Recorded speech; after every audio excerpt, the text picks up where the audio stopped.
Hello. Hello. Welcome back. We're here. We're ready. I'm really excited to talk to y'all about live streaming. I will say, if you were paying attention to the schedule, this was not originally on it.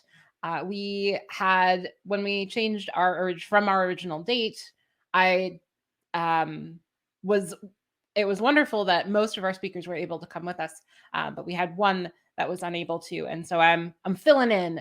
And I feel like this is going to be a relevant conversation for us to have, though, because live streaming has become so much a part of our sort of being as people in tech, as speakers in tech. It's definitely becoming more of a phenomenon in the industry, whether we're talking about online conferences like this or folks doing individual channels on something like Twitch. So we'll talk a little bit about all of those things as we go along. As we do go, though, please feel free to answer or to ask any questions in the chat. I will attempt to keep an eye out, and we'll talk about that as well. We'll talk about interaction. There we go. All right. So, for anyone who doesn't know me, my name is Aisha Blake. My pronouns are she, her. And as I say in the slide, I am perhaps a woman of too many interests. I do a lot of things. I love teaching. That is where my career started, really. I was an instructor at a coding boot camp. I love powerlifting. It makes me literally feel powerful. And and the thing that I miss, one of the many things that I miss, is karaoke. So in the future, when you're at an in-person conference with me, please, uh, if you suggest karaoke, I will go with you. I am a senior developer relations engineer at New Relic, and that is relevant today because a huge part of my job now is actually streaming.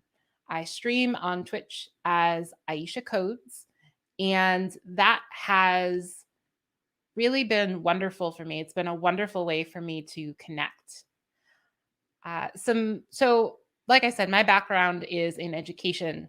I joke that I speak and I know things, and that has gone from full-time instruction to speaking at meetups and conferences, and now to this live streaming that I do several times a week. Uh, and so that's the context that I'm coming from here. That is my experience and kind of where all of my little snippets and hopefully some gems are going to come from.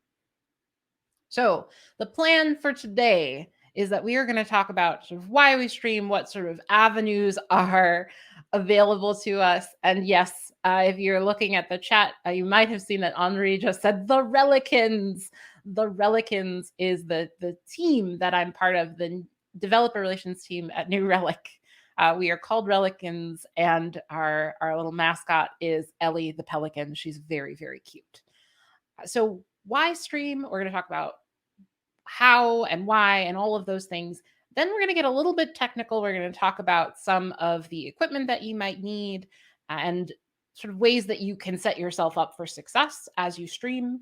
We're going to talk about your content. So what are you going to stream? How are you going to frame the things that you say? And then we're going to take a little channel tour with the rest of the time. And I will absolutely take questions both as we go, and some I will probably save towards the end. Cool. So let's talk about avenues for broadcasting. I think that the first thing that comes to mind is Twitch when I say live streaming for a lot of people. But one thing you might want to think about is, where does that content go after you stream? And so one thing that you might think about, one thing that I've been doing recently is sort of video podcast. So thinking about content that you stream that you may be recording for release later.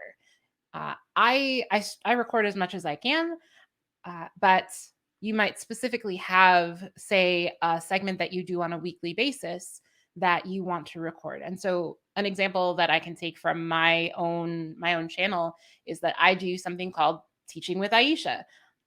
I just call it Teaching with Aisha in my head mostly. I have no branding or anything for it yet, but This is a sort of video podcast where I bring other folks in the industry on to talk about tech education, how we teach, how we can be better teachers of technology. And some of my guests are in the chat today, and so I really appreciate them, and I have such a wonderful time talking to them about how we can be better teachers. So we've talked about things like how Paper Mario and the way that it introduces its combat system can teach us to write better documentation. Just recently, I talked with a friend about her work on the TC39 Educator Committee, and that's Lori Barth, who spoke to us earlier today. And it's been a really wonderful way to connect with folks on stream and to get people asking questions and talking in chat. But also, that's something that I can then package up later and release. And that's going to continue to provide value for people over time. Another thing that you might consider is working with different learning platforms. So something like an Egghead or Front End Masters might do an online live presentation where you're working through a workshop. How does that change when you are sort of responsible for your own environment? How does having that sort of extra layer of work and of your screen affect the way that you present educational content versus doing a workshop in person at a conference, which a lot of us who do workshops are more used to? Something like an online conference, just like this, where you you have control over your situation to probably a little bit more of a degree. The only other of these examples is probably going to be if you're talking about something like a Twitch channel. But an online conference is going to, like we've mentioned earlier, give you the opportunity to choose: is it live or is it recorded?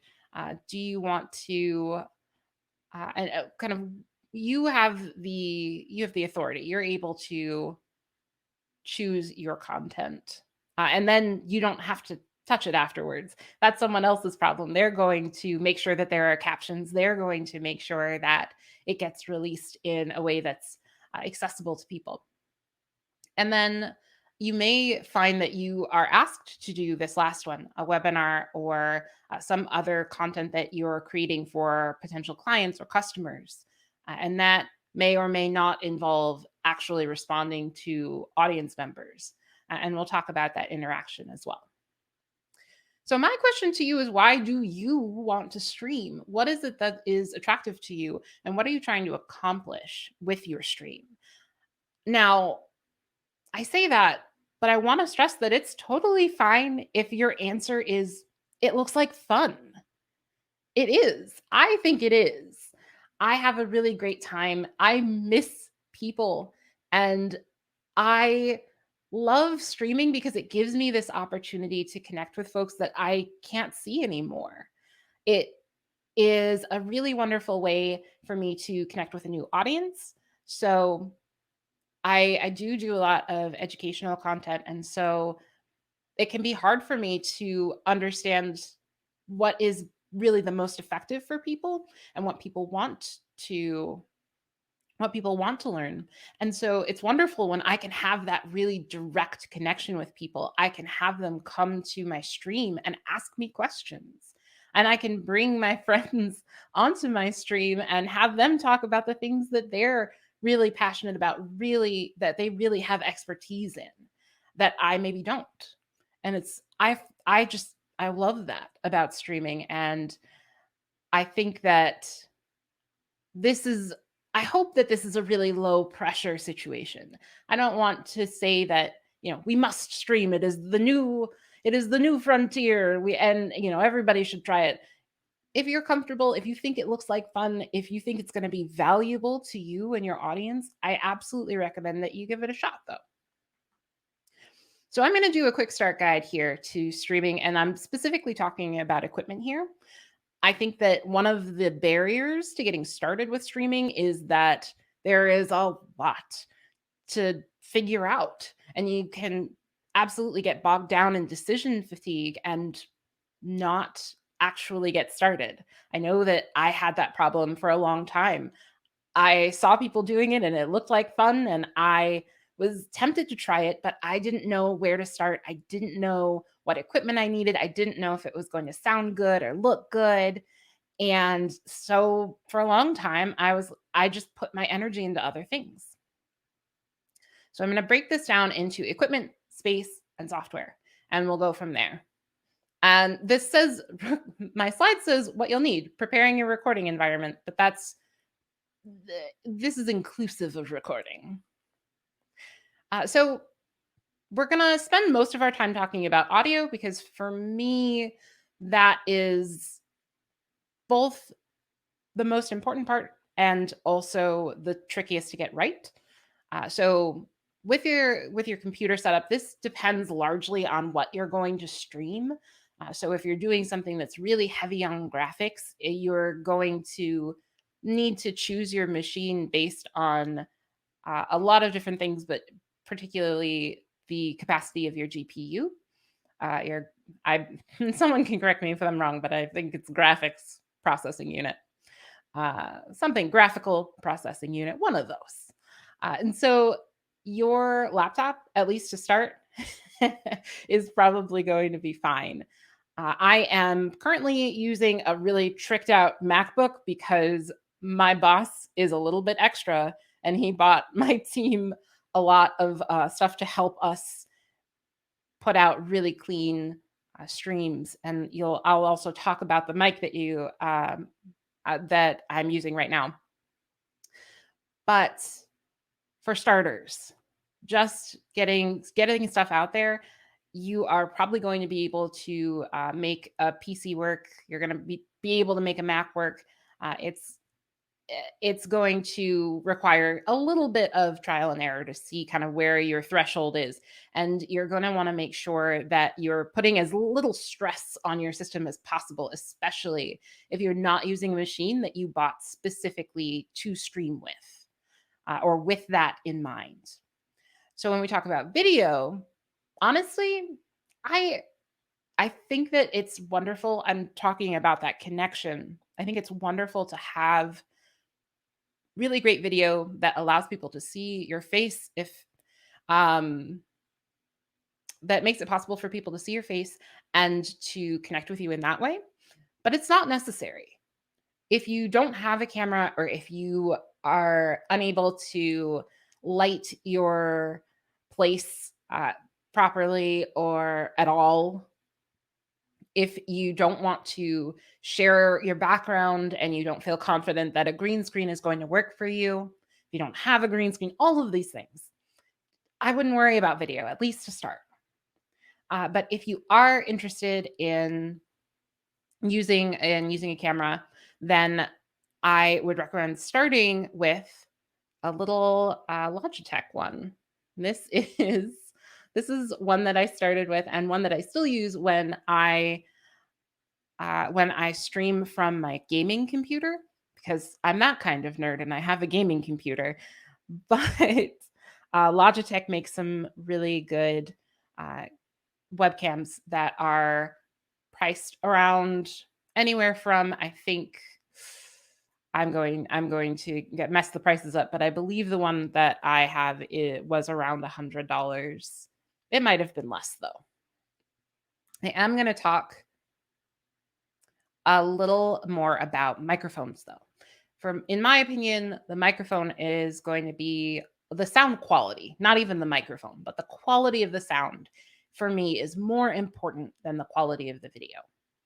Some may disagree, but things that I think about when thinking about microphones and when I chose the microphone that I started out with were budget, the type of content that I was making, my long-term goals, as well as the space I had available. So I think that first off, you want to work within your means. If you're reaching outside of your budget, trying to make the most beautiful, perfect stream that you can possibly make, it's just going to cause way more stress than you need to be allowing into your life. And so focus on your microphone, if nothing else.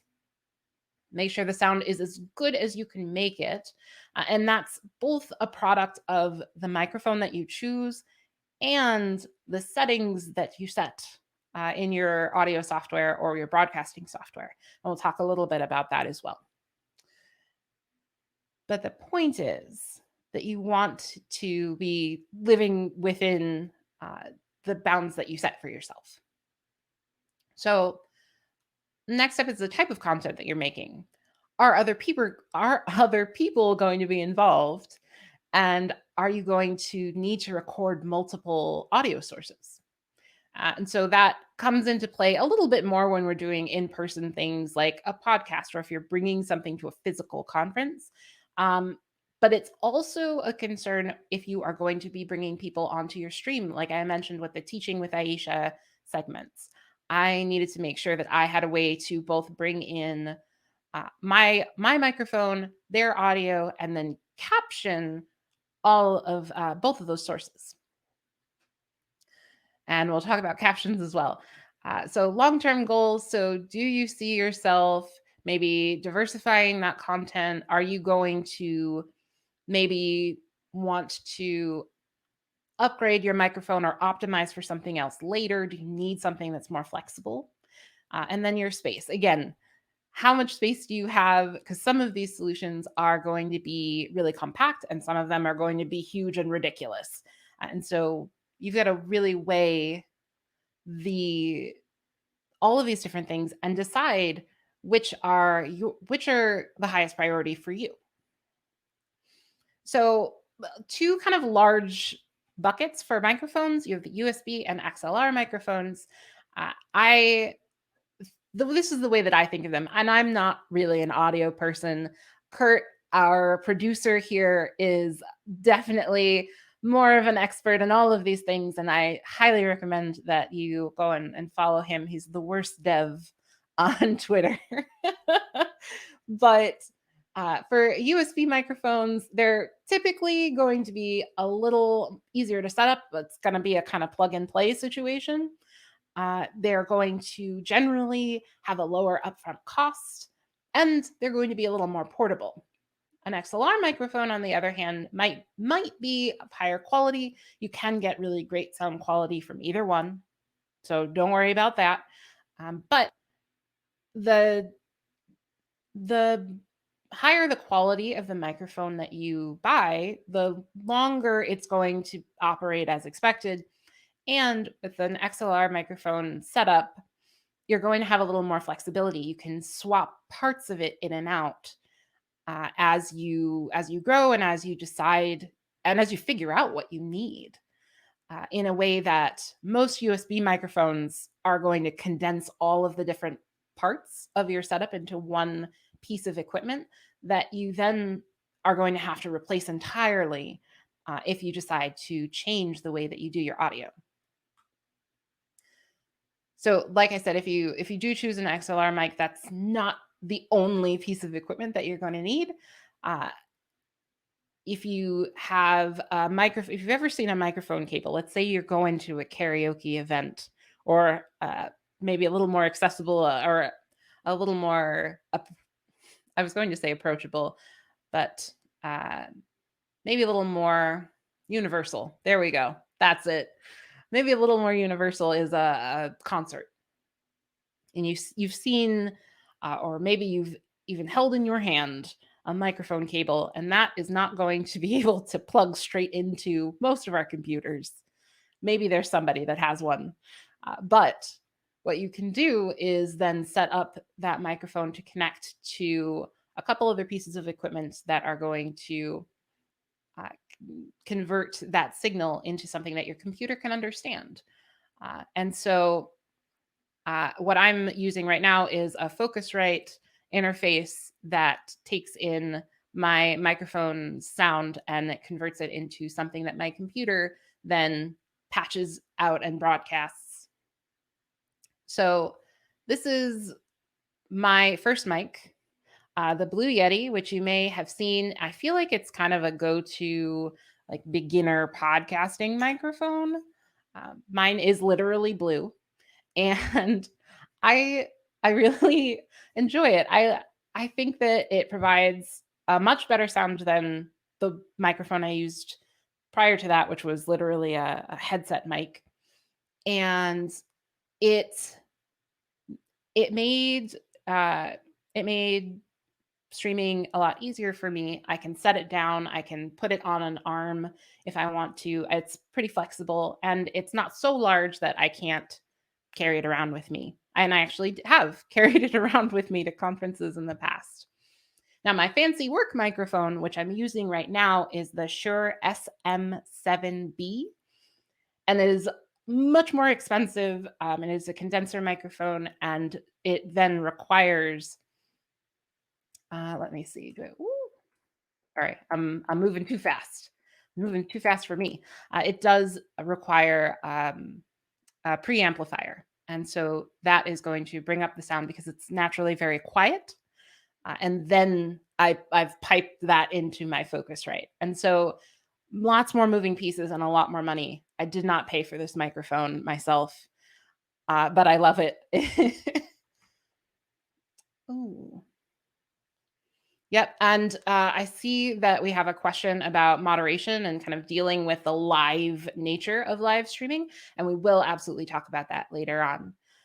So, other more optional accessories that you are probably going to want to choose for your microphone, I recommend just getting a package that is made to go with whatever microphone you choose. A pop filter, which is going to cut down on the hissing and popping sounds as you speak.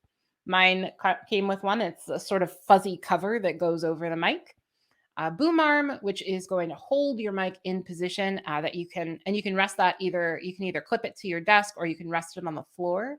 And then a shock mount is going to lessen the effect of movement or vibration on the microphone. So you can, I'm sort of a hand wavy person. I wave my hands a lot. I dance in my chair, and the boom arm and the shock mount make it so that my microphone doesn't pick up every little sound that I create as I flail around in my chair. Now, next up, I want to talk about space. You want to first minimize interruptions. So this is really a social thing. You want to make sure that your family, your roommates, whoever you live with, know that you're going to be streaming and can kind of take steps to make sure that they're not either crashing around your house or walking through the background of your video. I don't have that problem so much anymore, but when I first started streaming, I was streaming from my dining room, and I literally I had my roommate come out of this room that I'm now in, and it was the middle of summer. We don't have air conditioning. He was not wearing a shirt, and he just like sort of tried to tiptoe past me, and it was very obvious and very funny, but not what you want to happen in the middle of a live stream, especially in a professional context. So you want to do what you can to minimize that sort of thing. And you also want to think about soundproofing. And you don't need anything fancy to get started. Dampening the sound as it sort of bounces around your room.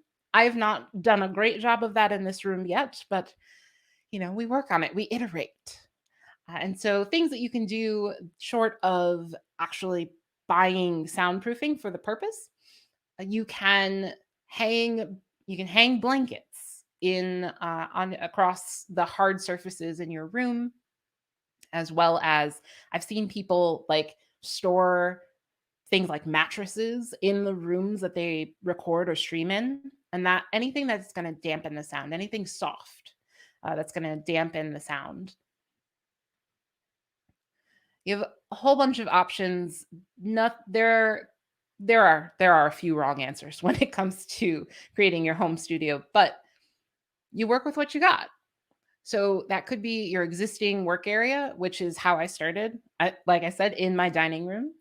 It could be a closet or a small room. That works a little better if you are doing this without a camera, because you do want people to be able to see you if you're using a camera. You can use DIY soundproofing, like I said, blankets, curtains, mattresses, whatever you got. Actual soundproofing then. And you can even go so far as to buy portable recording booths. I have a lot of dreams about my future home, and that's one of them. I want a library, I want a gym, which I sort of have now, and I want a recording booth that I can just step into and all the sound gets cut off and I'm in my little recording cave. That's the dream for me. But you don't need anything that ridiculous to get started. The point is here, let your voice shine. Let your voice come through and really try to focus on that. Try to focus on your voice and also what you're saying. That's the most important. When we talk about software, there are lots of different options. Again, when we're talking about recording, you can probably use whatever your computer has for recording software, but broadcasting software will often have this feature included. And also if you're editing your videos for later, for recordings that you're going to release later, like Ben said earlier, unless you are into editing and you're good at it or you want to learn, hire someone if you can. Because it's going to take a lot of time, especially when you're first getting started. And if you are like me, you will spend hours re-recording and editing and re-editing and cutting and adding things and all sorts of nonsense for a 15-minute video. And none of that is necessary. If you're going to do it yourself, make sure you time box it, absolutely, or give yourself a certain number of, I'm going to say time box it rather than giving yourself a number of revisions. And if you can afford it, and if it's important to you, absolutely hire someone who is good at it already. So when you're getting into software to use, like I said, for recording, there's often a built-in solution that will work just fine. For streaming, personally, I use OBS Studio, and it's free. It is open source. It has plenty of plugins that you can use to augment the built-in functionality, and that's kind of where I have found the smoothest workflow for me. Now, there are other options, and it sort of depends on what kind of process you have in place and who's involved in your streams. So, for example, right now we're using something called StreamYard, where Kurt is in the background. It's all in the browser, and he is controlling everything that happens on the stream from StreamYard. And that is a really great way to collaborate with people, to bring people in and out of a session, but it is a little bit more limited in some of the functionality. OBS, in my experience, gives you the most control over what you're putting out onto the stream. When I'm recording, I really like to use ScreenFlow for editing, and that is Mac specific. If you're using a Windows machine, you want to look at something called Camtasia, if just as a suggestion. But I found that is a really clean editing interface, because I said I'm not an audio person. I'm also not a video person. So if you are going to do editing yourself, that is one option to get you started. So when we're talking about creating your content, actually focusing on the content itself, the story that you're telling, the narrative, you want to design for your audience. Determine who you're speaking to before you before you continue on. Um, it doesn't hold true for everyone. Like, if you're doing this because you feel like it, you just want to see what you can do, then cool, go for it. But if you are trying to build an audience, if you're doing this for a specific purpose, then really think about who is going to be watching these live streams. So I've got three sort of personas here that I thought through when I was first writing this talk. Three different people who might be coming to your streams. So we got Benny Beginner, who's an aspiring developer. We got Melissa Mid-Level, who's an engineering manager. And we got Chloe Client, who completely accidentally sort of looks like Chloe Condon, who is a small business owner.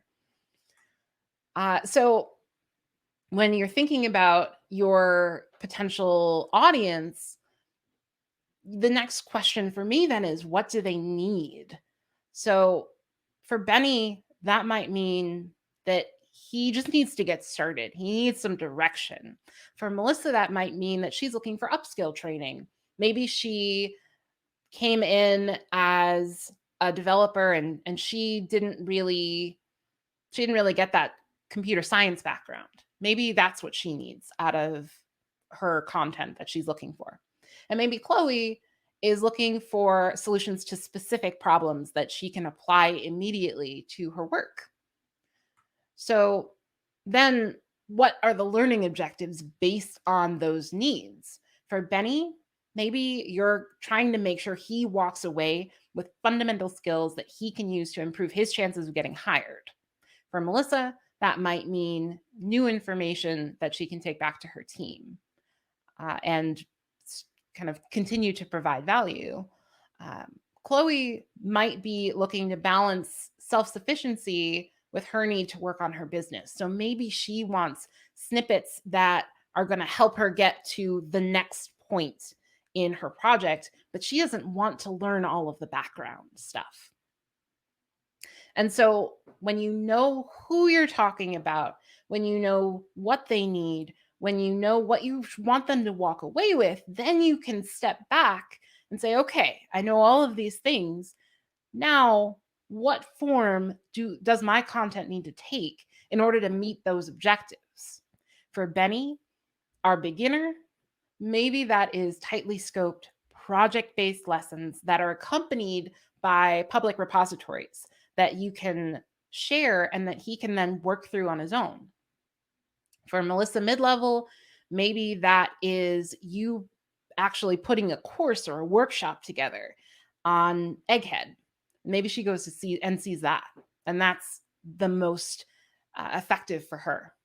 And then for Chloe, maybe this is a segment on your Twitch stream, on your Twitch channel, and on Fridays you do snippets and tips that are going to help a person who uses her specific stack. Maybe they're Shopify tips.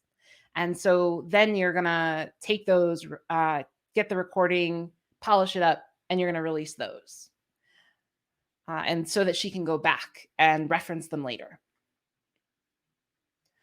So we've talked a lot about streaming, how to stream, what to stream, a little bit about recording, because I think that it's important. You're not going to be able to use every single stream that you do, especially if we're talking about Twitch or something like that. Sometimes it's just going to be a slog, especially if you're doing something like live coding. And you're not going to get a ton of use out of that. I think it's good to save those things anyway, because there are always clips. There are great gems that you can pull out from that. But especially when you are going for something that you really want people to go back to and reference, there are some things that you might want to keep in mind. So one thing to do, especially when you are first setting up all of your equipment and your space and everything, is I say to watch your levels. So try and make sure that you're speaking clearly and loudly enough for your microphone to pick it up. And notice that I get a little bit louder and a little bit clearer when I talk about this. The other thing I like to keep in mind, I say Slate, Swish, and Clap. They don't exactly work when you're streaming, but they're tips that I keep in mind even when I am streaming live. So what I mean by Slate is it's a reference to what you might do at the beginning of a scene if you're recording a movie or a commercial or an audition.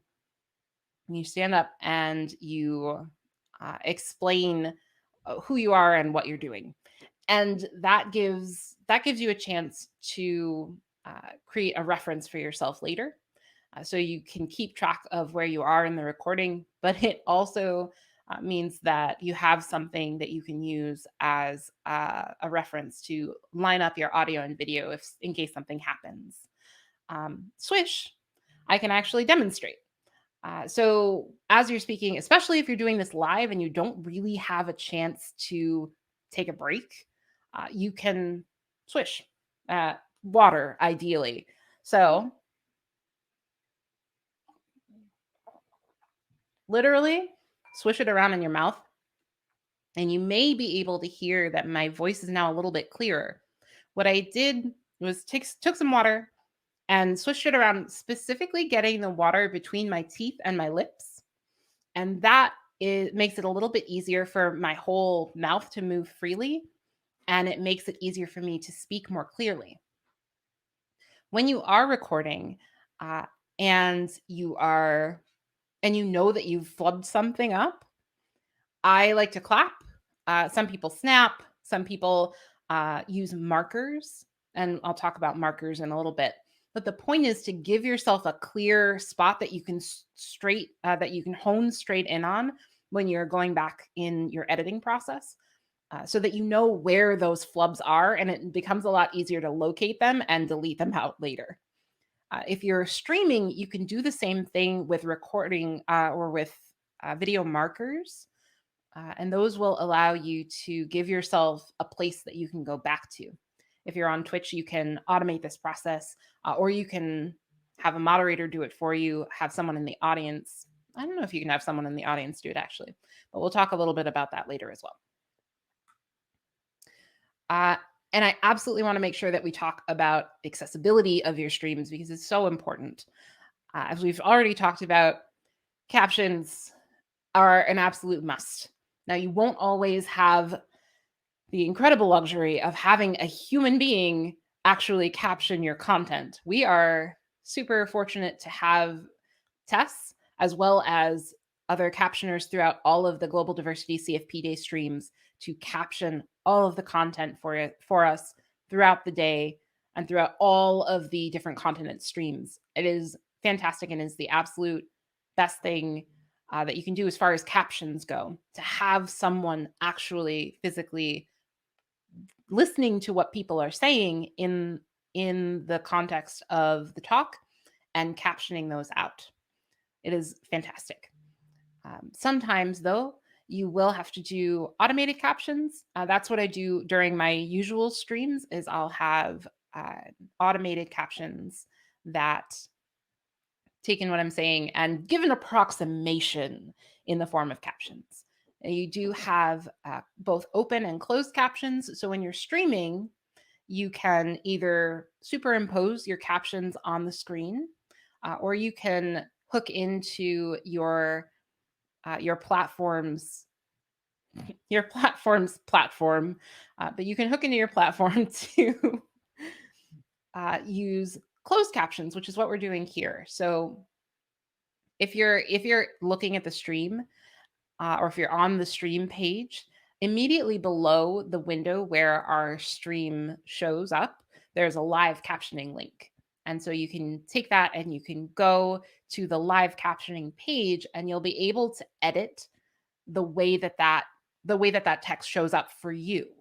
And that's super important because it gives your viewers some choice about how those captions show up, rather than sort of plastering it across your screen.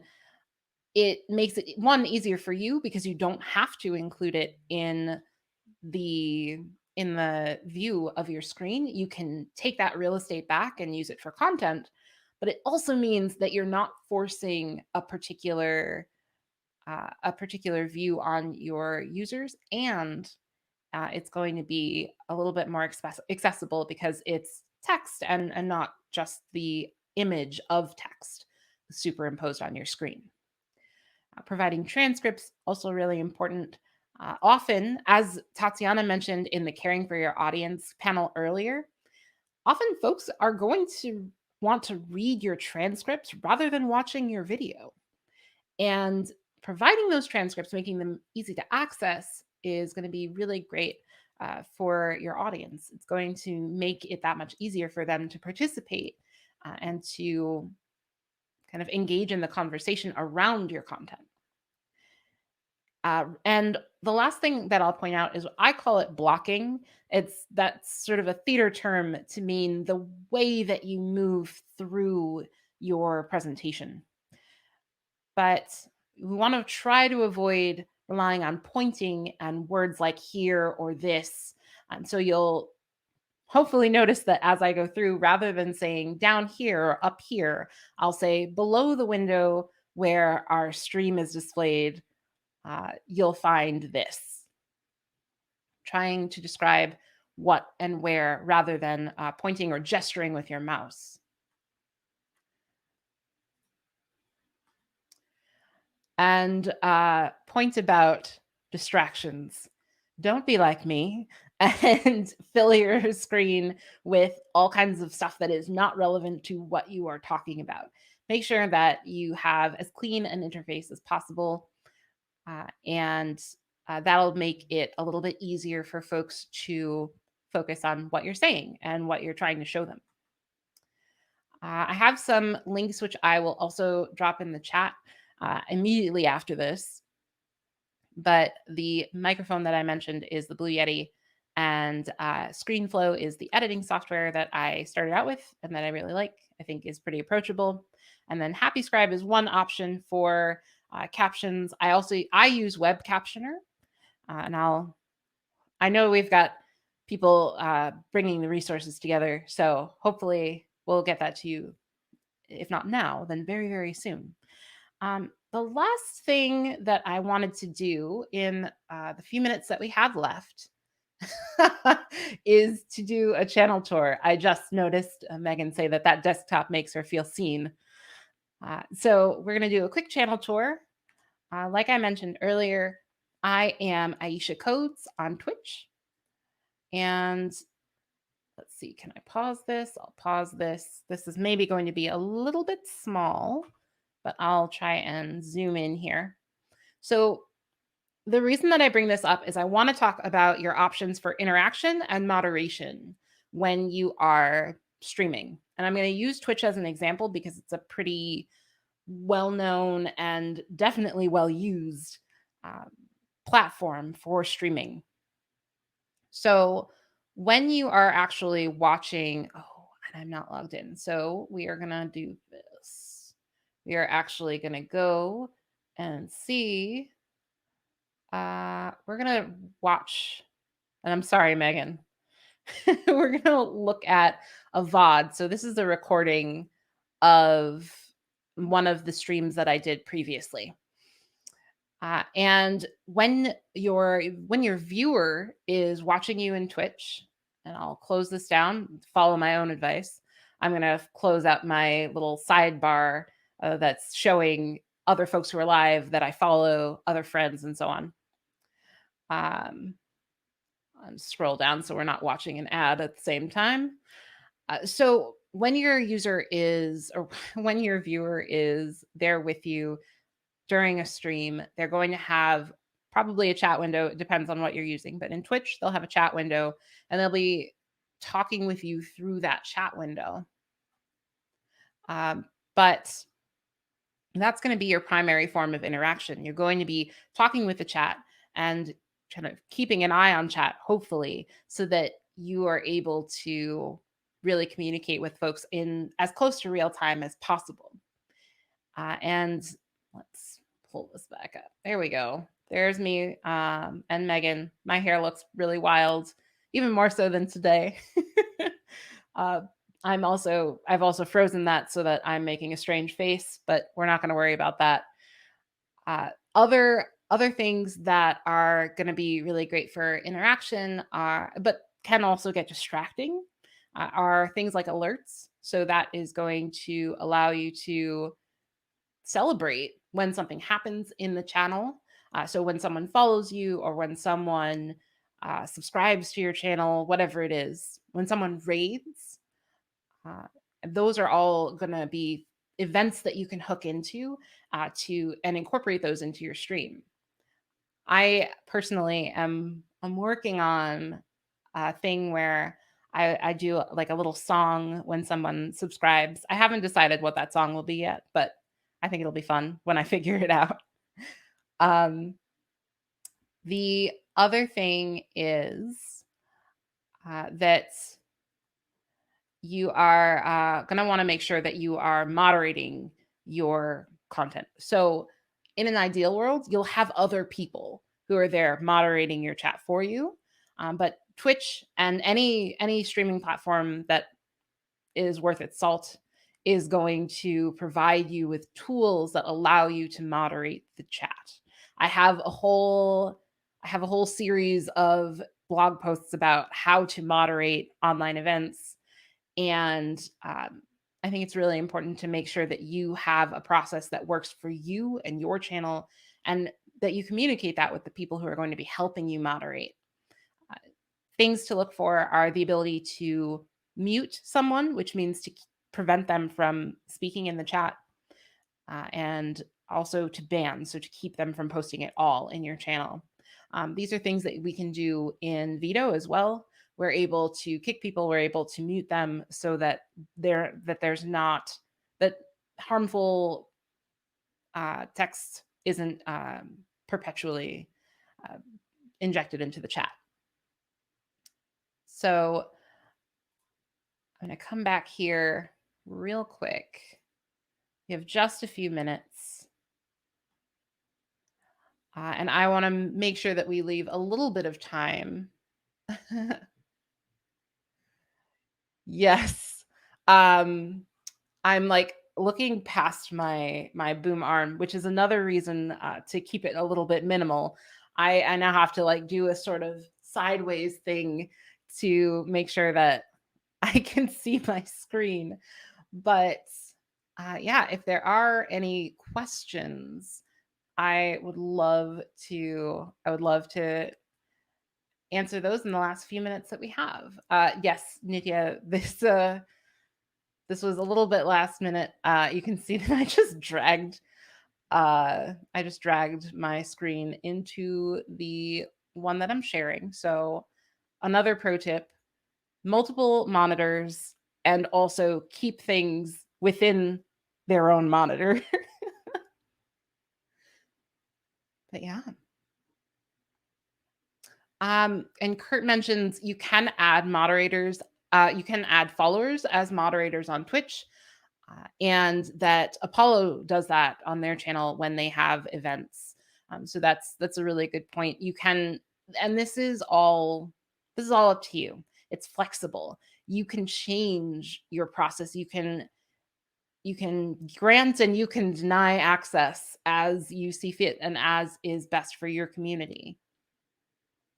Uh, the question was, do you archive the video on Twitch itself, or do you have a central place where you collect the videos and possibly can add alternative modes of presentation? So that's a really good one. Twitch, you can set Twitch to automatically archive those VODs. So, and I think that's just short for video on demand. That's my guess. But you can set your Twitch settings so that Twitch will automatically collect those for you and they'll keep them on your channel. That we saw that a little bit earlier on my channel.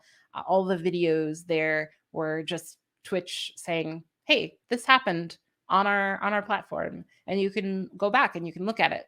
The interview that I did with Megan was maybe 6 weeks ago at this point, and it's still up on Twitch. That the length it will stay there is going to depend on your Twitch status. So if you're part of their affiliate program or not.